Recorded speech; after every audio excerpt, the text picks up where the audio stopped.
बिस्मिल्लाहिर्रहमानिर्रहीम। अजीज़ान मन, आपको आपके भाई आदिल राजा का सलाम पहुंचे। आज हमारे साथ एक मशहूर हस्ती रावलपिंडी की जस्टिस, माफी चाहता हूँ, एडवोकेट, इंशाल्लाह जस्टिस भी होंगे, इसरारुल हक मलिक साहब हमारे पास मौजूद हैं। ये रावलपिंडी बार कौंसिल के सदर रह चुके हैं। इसरारुल हक मलिक साहब के साथ एक बहुत बड़ी ट्रेजेडी हुई। उनके भाई दो जो हैं वो कत्ल कर दिए गए, इनकी अपनी ही पार्टी के लोगों की तरफ से। नासिर भट्ट पार्टी जो है, जो कि नवाज शरीफ से बहुत ज्यादा करीबी आप लोगों को नजर आती है। गुल्लू भट्ट के तौर के ऊपर भी हम उनको जानते हैं, वो बहुत बड़े गुल्लू भट्टों के सरदार हैं। बल्कि इस तरीके से उनको जाना पहचाना भी जाता है, उनको लोग ये सब कुछ भी जरूर कहते हैं। लेकिन ये बड़ा इंटरेस्टिंग केस है, क्योंकि इसमें पर्सनल फैक्टी जो है और इनके खिलाफ कंप्लेंटेंट जो है वो मलिक इसरार साहब हमारे साथ मौजूद हैं, जिनके दो भाई, जिनके अंदर एडवोकेट इनवारुल हक मलिक साहब भी शामिल थे। वो भी एडवोकेट थे हाई कोर्ट सुप्रीम कोर्ट के। उनको भी कत्ल कर दिया गया गन पॉइंट के ऊपर। और एफआईआर के मुताबिक जो है वो नासिर भट्ट ने पॉइंट ब्लैंक रेंज के ऊपर क्लाशनकोव से गोलियां मारी इनके भाइयों को। ये 1996 का ये किस्सा है। तो सबसे पहले तो मलिक इसरार साहब, वेलकम टू द शो। आप अब आपका बहुत शुक्रिया कि आप आए यहाँ पे बात करने के लिए। आपका जिन्होंने मेरी आवाज आगे पहुंचाने के लिए कोई एफर्ट की है, मैं तो आपका शुक्रगुजार हूँ। कि मैं समझता हूँ कि हम लोग बहुत पीछे हैं हर तरह, क्योंकि हमारी आवाज आगे नहीं जा रही। शायद आई तक मुस्लिम लीग के नून के भी बड़ों को नहीं पता कि मैं कौन हूँ। वो नासिर भट्ट साहब तो यही कह रहे हैं कि मैं सियासी मुखालफत थी। कुछ दिन पहले उन्होंने किसी जगह स्टेटमेंट दी, हमारा कुछ सियासी मुखालफत नहीं थी आपस में। ये तो आपने मलिक बड़ी साहब, आप भी मेहरबानी। नून लीग के हैं, आप भी नून लीग के हैं, वो भी नून लीग का है। तो ये सियासी मुखालफत किस तरह होगी? और ये सियासी मुकदमा, वो कहता है कि सियासी मुकदमा, ये सियासी मुकदमा किस तरह हो गया? बिल्कुल कतन नहीं है ये तो। एक इनके भाई, एक दुकान थी हमारी दारा इलेक्ट्रो पैलेस, दारा जो था ना वो हमारा किराएदार था। तो उधर किराए पे हमने दी थी दारे को। उस पे ये हुआ कि जब हमने वो दारे ने रेंट डिफॉल्टर हुआ, थ्रू कोर्ट बैरफ लेके हम खाली कराने गए, तो ये आगे के ये हमारी है जी, कब्जा करके ना, जिस तरह बंदा कब्जा माफिया, ये बड़े मशहूर हैं इस तरह से। तो उधर बैलफ और पुलिस वगैरह हमने इमदाद ली हुई थी। उधर नासिर ने ही पहला फायर किया, हमारा एक मुलाजम था वो जख्मी हो गया। उधर एक गन पड़ी हुई थी हमारे चौकीदार की, वो उन्होंने वो उधर से फायर किया, जिससे इनका भाई मर्डर हो गया था, जिसका इल्जाम मेरे भाइयों पे इन्होंने लगाया। हालांकि वो इसमें उनका कोई ऐसा दखल नहीं था, ना फायरिंग में, ना कोई गन उठाई। जो बड़े भाई हैं वो भी वकील रहे हैं, और उससे छोटे भी एक कारोबारी हैं, और इससे पहले हमारे खिलाफ आज तक कोई एफआईआर नहीं हुई थी। ये जो आरब भट्ट का एक हादसा हुआ था, इनके खिलाफ कोई एफआईआर वगैरह थी इससे पहले? ये कोई दारे वाली पार्टी एफआईआर थी। और हमारा ये हादसा होने के बाद ये जो दारा मैं अभी जिक्र कर रहा था, जिसकी दुकान था, किराएदार था, बाद में इन्होंने दारे को भी बड़ी बेदर्दी से मारा था, क्योंकि उसने शहादत हमारे हक में दी थी कि इनकी कोई गलती नहीं है, इन लोगों ने आके फायरिंग की है, नासिर भट्ट ने और इसके साथियों ने, जिसकी वजह से दारे को नासिर भट्ट ने बड़ी बेदर्दी से कत्ल किया था। उसके बच्चों ने भी एफआईआर इसके खिलाफ कराई थी और इसके भाइयों के, मगर वो डर के, उन्होंने खौफ से इनसे कुछ 15 लाख रुपया लेके तो राजीनामा कर लिया था, किसासनामा लिख के दे दिया था कि वो क्या, इसकी फिर उन्होंने पैरवी नहीं की। तो ये बड़ी बेदर्दी से इन्होंने उसको भी कत्ल किया। उसके बाद उन्होंने सारी जगह यही कहते थे कि हम तो कब्जे करने वाले, और हमारा इतना नाम, तो हमारा भाई किस तरह कत्ल हो गया। उसका फिर उन्होंने बदला लिया, और ये बदला नासिर भट्ट अब ये कहना शुरू हो गया कि मैं तो इंग्लैंड में था। एक दिन पहले ये पप्पू, राजा पप्पू है, उसकी शादी थी, मरी रोड का साबिक नाजम है वो, उसके उसने अपने कार्ड पे भी जीम सीम नहीं होता कि वो लिख के देते हैं मेन एक करीबी साथियों के नाम, उसमें हाजी परवेज का नाम था कार्ड पे, नासिर भट्ट का था, नासिर ठूठा, और भी कुछ नाम उसने लिखे हुए थे कार्ड पे।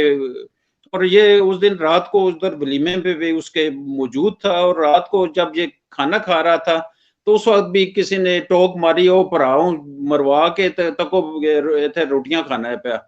वो उसको उस वक्त बड़ा गुस्सा आया, उसने उधर ही आधी प्लेट उधर ही छोड़ दी खाने की, और घर जाके इन्होंने उधर पूरी तैयारी करके दूसरे दिन इन्होंने ये शॉर्ट मेरे भाइयों को मर्डर किया, ये अनवारुल्लाह को और इकरामुल्लाह को, और एक मुलाजम था, ट्रिपल मर्डर केस था ये। और ये उधर ही आगे पीछे कुछ अर्सा फिरता रहा, उसके बाद ये इंग्लैंड में गया और फिर इश्तारी 96-97 से इश्तारी हो गया। और इनकी उस वक्त भी हम मेंटल अप्रोच ये देख रहे थे, ये इन्होंने ये सब बयान अल्फी हर चीज देनी शुरू कर दी पुलिस को कि हम तो बेगुनाह हैं जी, ये हम तो शादी की तैयारियां थी नासिर भट्ट की और शोएब भट्ट की, तो ये शादी की तैयारियां कर रहे थे। तो एक तरफ से अब कह रहा है कि मैं तो उधर इंग्लैंड था, तो मैं तो था ही नहीं। और फिर अब ये कि अब नई स्टेटमेंट आ गई कि हमारा तो सियासी मुखालफत है। वो क्या सियासी है, ना मैं उस हल्के का हूँ, ना वो मेरे हल्के के हैं, ना पॉलिटिकल पार्टी उसकी भी मुस्लिम लीग नून है, मेरी भी मुस्लिम लीग नून है। तो ये मुझे उसकी मंतक समझ नहीं आ रही कि इस तरह की क्यों कह रहा है। और उस वक्त भी हमने प्राइवेट कंप्लेंट कर दी थी कि हमें पता था कि इनके हाथ बड़े लंबे हैं, ये पुलिस वगैरह उस वक्त भी इनकी बैक में थी, डीआईजी था वो भी उनकी काफी फेवर शुरू से ही करता रहा, जब से ये मर्डर हुआ करके भी इस तरह ये फिरते रहे हैं। हम हैरान परेशान थे। फिर हमें हमारे वकील हुआ करते थे सरदार मोहम्मद इसहाक, उन्होंने कहा कि सरदार साहब ने कि ये पुलिस वगैरह आप के काबू नहीं आएगी, आप लोग प्राइवेट कंप्लेंट कर दें। फिर हमने वो प्राइवेट कंप्लेंट की, उसमें भी ये इश्तारी हो गया, और अभी भी उसमें भी इश्तारी है। और मेन जब प्राइवेट कंप्लेंट आ जाए तो वो उस पर ट्रायल होता है, तो उसमें तो इसने आके बेल भी नहीं कराई, चलान में बेल कराई मेन केस में, और वो उसमें भी स्किप कर गया। जब बेल के तारीख थी कंफर्मेशन की, उस दिन ये आए ही नहीं अदालत में, ना इसका वकील आया। तो मेरा यही आप लोगों से है कि हमारा हम बड़े कमजोर हैं, हमारी इतनी पहुंच नहीं है, तो आप लोग हमारा साथ दें और ये आगे तक पहुंचे। शायद हाईकमान तक मेरी आवाज नहीं आज तक पहुंची कि मैं कौन हूं, और वो यही कहता रहा कि सियासी मुखालिफ हैं।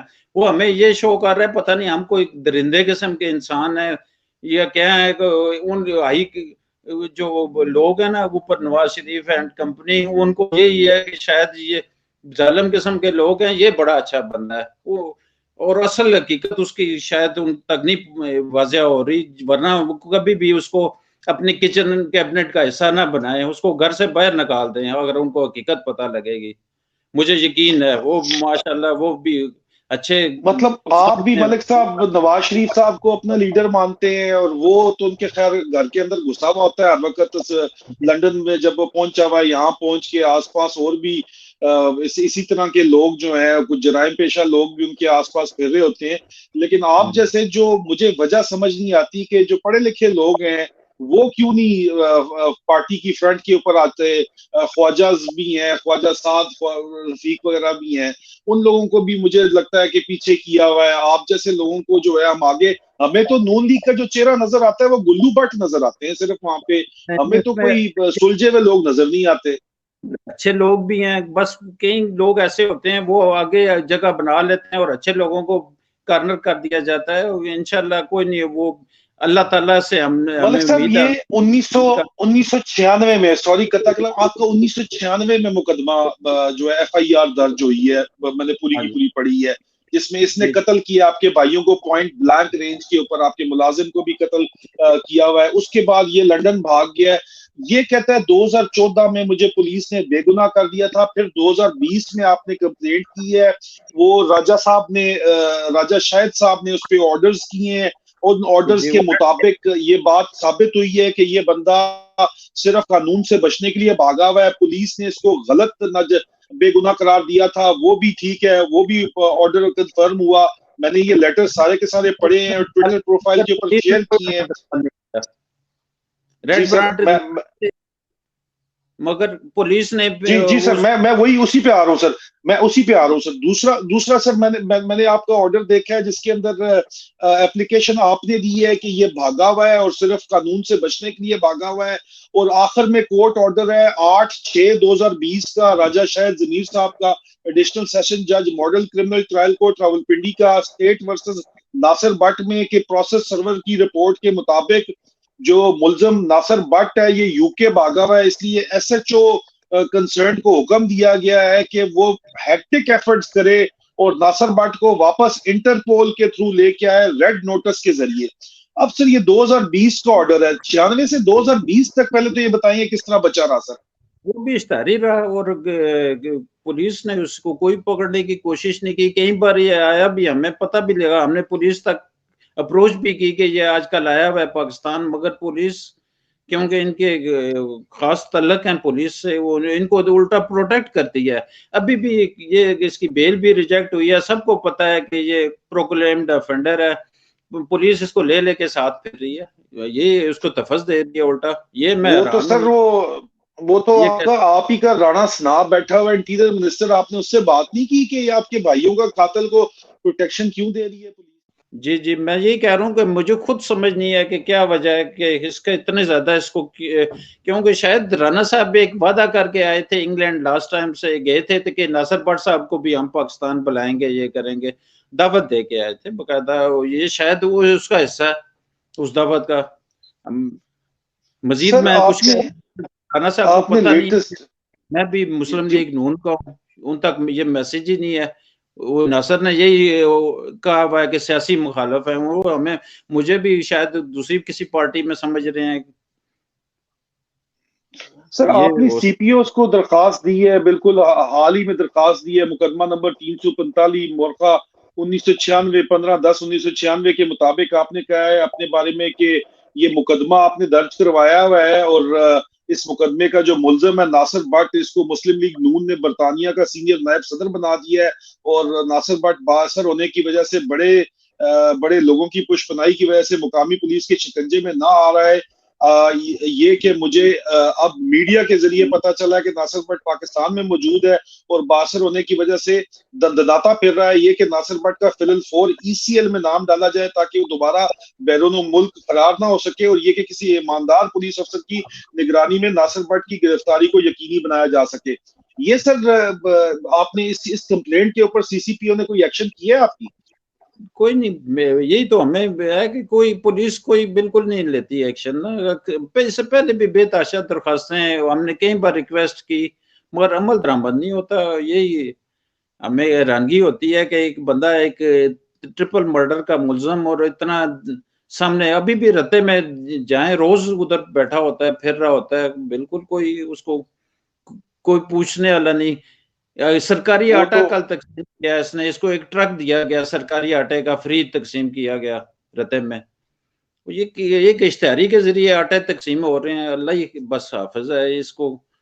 हम तो अल्लाह मलिक पे साहब आपको अपनी पार्टी से पूछना चाहिए, उनकी प्रोटेक्शन में वो बैठा हुआ है, जारी बात है इलेक्शन लड़ने वो आया है यहाँ पे। मलक अरशद साहब बोले केस के अंदर भी उसका नाम उस स्कैंडल के अंदर बहुत ज्यादा उछाला गया। चले मुझे ये बताएं मलिक साहब कि ये जो तफ्तीशी अफसर ओरिजिनल तफ्तीश आपके भाइयों के मर्डर की थी, उसमें जो आईओ ने तफ्तीशी अफसर ने क्या अपनी कंक्लूजन दी थी इन लोगों के, इनके बारे में? नहीं, स्टार्ट में एसपी गुलाम मोहम्मद कलियार जो थे, एसपी बहुत ऑनेस्ट हमारे इधर गिने जाते हैं पंजाब में ना, उन्होंने भी इन्वेस्टिगेशन में नासिर भट्ट को कहा था कि ये मेन मुलजम है, सारा इस केस की मेन यही है रोल इसका। वो तो अंडर वो उनसे बड़ा कोई तफ्तीशी नहीं है पूरे पंजाब में, उनकी फाइंडिंग थी इसके बारे में। तो अभी ये मलिक साहब वापस जब पहुंचा है लंदन से, इधर आया इलेक्शन लड़ने के लिए आया है, तो ये इसने आपको कोई धमकियां वगैरह दोबारा तो नहीं पहुंचाई डायरेक्ट इनडायरेक्ट? क्योंकि आपके फैमिली के बच्चों से मेरी बात हुई तो वो डरे हुए थे इस मामले के अंदर कि ये दोबारा जो है हमें एक ट्रिपल मर्डर का मुलजम फिर रहा हो और उसके साथ गन मैन हो, तो ये इससे बढ़ के क्या धमकी हो सकती है कि आप जहां से गुजरते हैं हर जगह ओपनली पूरे पिंडी में वो फिर रहा है, सुप्रीम कोर्ट तक गया है और उसके साथ इतने गन मैन, इतनी एक फोर्स होती है कि बंदा, वैसे ही वो एक तरह लोग देने वाले और ज्यादा होते हैं, वो उधर गया है फिर ऐसी है, वो तो हमारे लिए एक थ्रेट है। और मैं कचहरी भी अब थोड़ा सा ना, घर वाले भी कहते हैं कि कम जाया करो, मेरा काम में भी बड़ा हरज हो रहा है इसके, बड़ा डिस्टर्ब हो रहा हूँ। ये तो मलिक साहब मुझे ये बताइएगा कि इसके अलावा इसके ऊपर कौन से मुकदमात किस किस किस्म के जुराइम के जो है वो दर्ज हुए हैं? इसके वे लड़ाई झगड़ों के, पुलिस के साथ लड़ना, एक लड़की के कोई हद जना का कोई केस था, अगवा की थी, इस तरह का कोई काफी सारे केस थे जो कि इसने एक ही बार एक ही झटके में समझो खत्म करा लिए 2013-14 में आके ना। तो वो उसने सारे केसों जब नवाज शरीफ साहब की हुकूमत थी। वो उसकी उसके भी पीछे रीजन थी कि वो शहबाज शरीफ इंग्लैंड में किसी मिनिस्टर के होम से मिनिस्टर के पास गए थे तो इसको ले गए थे उधर। बड़ा मीडिया में उछला था कि एक डबल केस का मर्डर इधर आके तो हमारे इधर होके चला गया होम मिनिस्ट्री में। तो उसके बाद वो शायद इनको अच्छा नहीं लगा शहबाज शरीफ साहब या और मुस्लिम लीग वालों को। उन्होंने कहा कि इस बेइज्जती से बचने के लिए इसको क्लियर करो ताकि हम बताएं कि ये तो क्लीन चिट है ये बंदा। ये भी हो जी सकती सर, है वजह। मुझे वो समझ जी नहीं आई इसकी। बिल्कुल। बड़ा मशहूर केस था, बड़ा मशहूर केस था।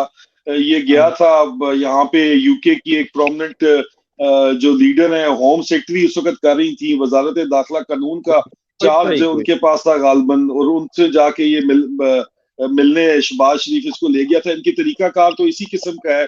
इसी तरह जो है इन्होंने अभी तक ये जो है कानून की गिरफ्त से बचे हुए हैं, और उस तस्वीर को इन्होंने बड़ा उछाला था। लेकिन यहाँ के मीडिया ने फिर, आपको पता है यहाँ पे तो स्क्रूटनी होती है, और ये मे डे के नाम से जो है ना वो फ्यूरी थी, यहाँ पे अजाब आ गया था यूके के अंदर कि भाई ये किस तरह हो गया कि एक जो है वो होम सेक्रेटरी के घर के ऊपर, खातून होम सेक्रेटरी के घर के ऊपर जो है वो डबल मर्डर एक्यूज जो है वो बैठा हुआ है। वो तस्वीर इस वक्त जो है आपको यहाँ पे स्क्रीन के ऊपर नाज़रीन कराम नजर आ रही होगी कि ये जो इन्होंने कार्रवाई की थी वो भी बड़े अच्छे तरीके से आप लोगों को नजर आ रही होगी। सर मुझे ये बताइए कि अभी आपकी क्या एक्सपेक्टेशन है अपनी पार्टी लीडरशिप से, और पाकिस्तान के जो कानून नाफिज करने वाले अदारे हैं उनसे आपकी क्या एक्सपेक्टेशन है? बस जी, हमने तो ज्यादा मेन फोकस अल्लाह की जात को रखा है। वही है कि वही हमें रास्ते भी बता रहा है। आप जैसे बंदों से मुलाकात हो रही है, बात हो रही है, तो इसे इंशाअल्लाह ताला अल्लाह ताला हमें इंसाफ दिलाएगा और ये रायगान ही जाएगा हमारे भाइयों का ब्लड जो है। इंशाल्लाह इंशाल्लाह। मलिक साहब, ये तो मसला हम तो उठा चुके हैं। मैं जाती हैसियत में यहाँ यूके फॉरेन ऑफिस के साथ, यूके पुलिस के साथ भी उठा सका हूँ। यहाँ पे यूके के अंदर इसको, यहाँ पे एक बंदा है सैयद तस्नीम हैदर शाह, उनका भी तल्लक बड़ा गहरा नून लीग लंदन के साथ रहा है। तो वो उन्होंने इल्जाम इनके ऊपर लगाया है, मेट्रोपॉलिटन पुलिस में मुकदमा किया है, रिपोर्ट की है इनके ऊपर के इन्होंने जो है वो अरशद शरीफ शहीद के कत्ल में नवाज शरीफ के कहने के ऊपर ये इन्वॉल्व है, इन्होंने करवाया है, और इमरान खान पे कातलाना हमले के अंदर भी ये बराह रास्त इन्वॉल्व है। उसके बारे में आपको कोई खबर है इस सिलसिले की? ये मैं ना जानता हूँ ना, मुझे इस तरह का मैं समझता हूँ कि नवाज शरीफ इतना ज्यादा है। वो बेशक उन्होंने इसको प्रोटेक्शन दी भी है, रखा हुआ है, मगर इस तरह के काम नहीं करते। मेरे क्या कायद हैं, मैं उनकी बड़ी इज्जत करता हूँ, उनसे मुझे इस तरह की तवक्को नहीं है। शायद अल्लाह तो की मलिक जात साहब पे। फिर ठीक है, मलिक साहब आपके कायदे हैं, आपको तवक्को अगर नहीं नहीं है मैं मानता हूं, लेकिन फिर इस तरह के लोग जो जाने माने इस तरह के और आपके अपने खिलाफ ये काम कर रहे हैं, तो आपका अपने कायद के लिए, नवाज शरीफ के लिए वो ये प्रोग्राम देखते हैं? मैं आपको अश्योरेंस देता हूं कि मेरे तमाम प्रोग्राम्स वहां पे देखे जाते हैं, हर हल्के में देखे जाते हैं, आप देखे जाएंगे लाजमी तौर के ऊपर। आपको वो देख रहे हैं, उनके लिए आपका क्या पैगाम है, क्या अपील है इस सिलसिले के अंदर, ये नासिर भट्ट वाले सिलसिले के अंदर? वो मेरे कायद हैं, उनको मैं अब एक कायद जो होता है, बंदा अपने वालिद के बाद अगर किसी को कोई मुकाम देता है तो अपने कायद को देता है। मैं फिर भी कहूंगा कि शायद उनको गलत बयानी से इसने वर्गला के कि ये पता नहीं कौन लोग हैं, ये कोई दरिंदे हैं, ये किसी और पार्टी के हैं, उन तक मेरा मैसेज नहीं पहुंचा। अब आपके जरिए पहुंचेगा तो इंशाल्लाह ताला मुझे उम्मीद है कि नवाज शरीफ साहब भी न्यूट्रल हो जाएंगे। कि हमने तो उनकी जो इधर जहां जहां कोर्ट्स में तारीखें होती रही हैं, मैं ईच एंड एवरी डेट में जाता रहा हूँ। मैं तो क्योंकि उनसे लव करता हूँ, मेरे कायद हैं, तो उनसे मैं ये तो भी ये करता हूँ रेसिप्रोकल कि वो भी हम अपने सारे वर्कर्स के साथ उतना ही शफकत करेंगे। और सारे बाकी और पार्टी लीडरों से मेरी यही रिक्वेस्ट है कि आप लोग न्यूट्रल रहें इस मामले में। तो वो एक मलिक साहब इन लोगों ने इन लोगों ने आपको, पार्टी लीडरशिप ने प्रेशर नहीं डाला कि आप पैचअप कर लें इसके साथ, नासिर भट्ट के साथ पैचअप कर लें और आपस का मामला जो है आप इसी को निपटा लें? आपको प्रेशर तो आया होगा। मलिक साहब, आप भी नून लीग के हैं, वो मुखालिफ पार्टी, नासिर भट्ट भी अपने आप को नून लीग का लीडर कहता है, तो आपके ऊपर पार्टी लीडरशिप का प्रेशर नहीं आया? प्रेशर तो आया होगा कि पैचअप कर लें आपस के अंदर और ये मामला जो है ये आगे ना लेके जाएं। राजीनामे के लिए हमें कहा गया है, कोई ये नहीं कि पार्टी की क़यादत ने और कुछ सीधा लोगों ने भी, वो असल में हमारी जो वालदा हैं और कुछ वो जो मरहूम हैं उनकी बेवा वगैरह नहीं मान रही थी शुरू से ही ना, तो जिसकी वजह से फिर हमने कहा था कि नहीं, जब हमारी ना वालदा मानती हैं और ना ही उनकी एक भाई जो थे उनकी फॉरेनर अमेरिकन वाइफ थी, तो वो मानने से इनकार कर रही थी साफ। वो फिर इस तरह के मामलात में बंदा वो फिर खानदान टूट जाता है कि ज्यादा हम कहते हैं कि करें या मैं कह एक साइड पे हो जाता, उनको एक साइड पे कर देता कि ये इस तरह नहीं इस तरह, तो फिर मुनासिब नहीं था फैमिली की। बिल्कुल बिल्कुल ठीक है। मैं आपसे ज्यादा मुश्किल, इससे ज्यादा सवाल नहीं पूछूंगा। मैं आपकी सिचुएशन समझते हुए, आपका सियासी कैरियर भी है, सियासी शख्सियत भी है आप, तो मैं वो जर्नलिस्ट उस किस्म का नहीं हूं कि आपको खाम मैं तंग करूंगा और इस तरह के सवाल पूछूंगा कि आप को एम्बेरस नहीं मैं करना चाहता। आपकी मैं बात समझ गया हूँ, कौम को भी समझनी चाहिए, जारी बात है, हर किसी की अपनी चॉइस होती है। सर मेरा सवाल ये है कि ये जो ऑर्डर है the state versus Nasir Bhatt के अंदर 8/6/2020 का ऑर्डर है जो जस्टिस राजा शाह जमीर ने दिया है कि इसको लेके आओ, नासिर भट्ट को, एसएचओ को ऑर्डर किया है कि इंटरपोल के जरिए रेड नोटिस निकाल के लेके आओ। इस पे पुलिस ने कोई कार्रवाई की सर 2020 से अभी तक लेके? इंटरपोल को तो मेरे पास तो लिस्ट होती है पूरी, डॉक्यूमेंट्स वगैरह कलेक्ट किए, कार्रवाई वगैरह टाइपिंग वगैरह होते हैं, हर चीज तैयार की, मगर उसके बाद हमें ये पता चला कि हाई ऑफिशियल्स जो हैं पुलिस के, उन्होंने कहा कि इसको इस तरह ही रहने दो, ठंडा ही रहने दो। कोई आगे ना कोर्ट को कोई जवाब दिया ना आगे, यही शो करते रहे कि हम कर रहे हैं। सर वो 2020 में तो गवर्नमेंट भी इनकी नहीं थी, तो इसको फिर 2020 में कौन प्रोटेक्ट कर रहा था? इसका कोई भाई है, आर्मी ऑफिसर है इसका भाई? मुझे बताया गया है कि इसका सगा भाई कोई आर्मी ऑफिसर है।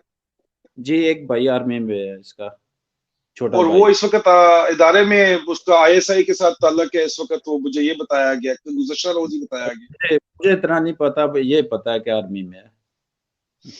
मतलब ये अपना जाती इन्फ्लुएंस इस्तेमाल कर रही है भट्ट पार्टी, और ताकि इनको अरेस्ट से बचाया जा सके। और सर ये इस पूरे अरसे के अंदर जो है ये एक double murder, triple murder case का मफरूर मुल्जिम था, भागा हुआ था, और ये यूके के अंदर टाई सूट लगा के फिरता रहा है और कहता रहा है कि जी मेरी हद की इज्जत हो रही है, मेरे बारे में बात ना करो, किसी को बात नहीं करने देता था, कहता था जी मेरे बारे में बात क्यों कर दी है। हालांकि अब आके ये बात खुली, अगदा खुला है कि ये तो मफरूर मुजरिम था, मफरूर मुल्जिम था ट्रिपल मर्डर केस के अंदर। तो ये जी जी, इसके बारे में आपने कभी कोई आवाज नहीं उठाई इससे पहले? हमारी कौन सुनता है जी, बासठ लोग जो होते हैं वो उनका ही असर चलता है। ये पाकिस्तान में तो है ही, पावर ही ताकत की है, जिसे ताकत ज्यादा है उसकी पावर ज्यादा है। सर ये रावलपिंडी बार काउंसिल के सदर कह रहे हैं ये बात, तो ये बड़ी अजीब सी बात लगती है। तो नहीं, हमें आप नजर आ रहा है ना कि हमारे काले कोट भी कई बार इस तरह फील होता है कि इसको मैं उतार के ना जला दूं, कि हमें अब खुद इंसाफ के लिए ये हाल है कि हमें परेशानी हो रही है। हम भाइयों को उनकी लाशें भी उनको भी हमने नहीं कोई इंसाफ दिलाया, तो इस काले कोट का क्या हमें फायदा है? इतना पढ़ लिख के, वो एक काले कोट ही पहना हुआ था, वो वकील था भाई, लाहौर में भी प्रैक्टिस करते रहे और पिंडी में भी बार के मेंबर रहे हैं, और वो उनके डेथ पे भी अगर कोई काला कोट उसको ना प्रोटेक्ट कर सके तो फिर अल्लाह ही हाफिज है। सर तो फिर ये इंसाफ का निजाम आपके ख्याल में नहीं आना चाहिए हमारे मुल्क के अंदर? होना चाहिए, मैं तो यही कहता हूँ शरीयत नाफिज हो ताकि फौरन इंसाफ मिले लोगों को, कोई शरई निजाम।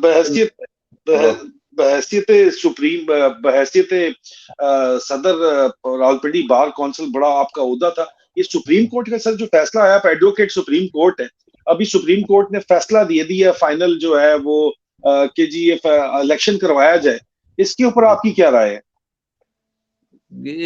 इस पे हमारी जो पार्टी की राय है, मेरी भी वही राय है, इसलिए मैं ज्यादा इसमें तफसील में नहीं जाना चाहता, क्योंकि मैं पार्टी का लेकिन फिर सब लोग ये कहते हैं, जो लोग आवाजें हक उठाते हैं वो ये कहते हैं कि अगर आपकी अपनी पार्टी आपको सपोर्ट नहीं कर रही है तो फिर आप आवाम से किस हक में जो है वो सपोर्ट मांग रहे हैं। लोग लेजिटिमेट क्वेश्चन करते हैं। माजरत खाऊं अगर ये बहुत सख्त आपको लगे को मुझे यकीन है कि आपका प्रोग्राम देख के आज के बाद आप उसमें भी चेंज नजर आएगी आपको, मुझे यकीन है इंशाल्लाह ताला। ये फिर इस उम्मीद के साथ आवाज आगे लेके चले हैं। मेरी इससे पहले आवाज आगे गई नहीं है, किसी ने कोई लेके नहीं गया, और इंशाल्लाह ताला आपकी वजह से हमें इंसाफ मिलेगा और अल्लाह ताला आपको भी खुश। चलें मलक इसरारुल हक साहब, आपका बहुत बहुत शुक्रिया इस उम्मीद के साथ कि आप इंसाफ की उम्मीद अपने कायद मियां नवाज शरीफ साहब से कर रहे हैं। तो अभी देखेंगे, पता चलेगा कि मियां नवाज शरीफ साहब जो है वो कितने इंसाफ पसंद है, और अपने आपने कहा कि आप लव करते हैं उनसे, तो अब पता चलेगा कि मियां नवाज शरीफ जो है वो कितने इंसाफ पसंद है। आपका टेस्ट केस उनके सामने आ गया। एक तरफ एक loyal party worker, Rawalpindi bar council की पढ़ी लिखी फैमिली, जिसके पढ़े लिखे भाई जो है वो कत्ल किए गए हैं एक गुलू भट्ट की तरफ से, जो उनसे बहुत करीब यहाँ पे लंदन में रहने की वजह से हो गया, सिर्फ उनको प्रोटेक्शन करने की वजह से उनके आगे पीछे फड़ के उनके करीब हो गया है। अब ये देखते हैं जी कि मियां साहब का इंसाफ कैसा है। सुनेंगे तो ये जरूर मैं आपको लिख के देता हूँ इंशाल्लाह। बशर्ते जिंदगी बहुत जल्द आप लोगों से दोबारा मुलाकात होगी। आपका कोई आखिरी बात आपने करनी हो मलक साहब? थैंक यू वेरी मच जी। मैं बस आपके लिए भी दुआ गो हूँ, रमजान है, अल्लाह ताला इसी के सदके कोई हमारे इंसाफ दिला दे। Thank you very much. आमीन आमीन। बहुत बहुत शुक्रिया मलक साहब, आपका बहुत बहुत शुक्रिया।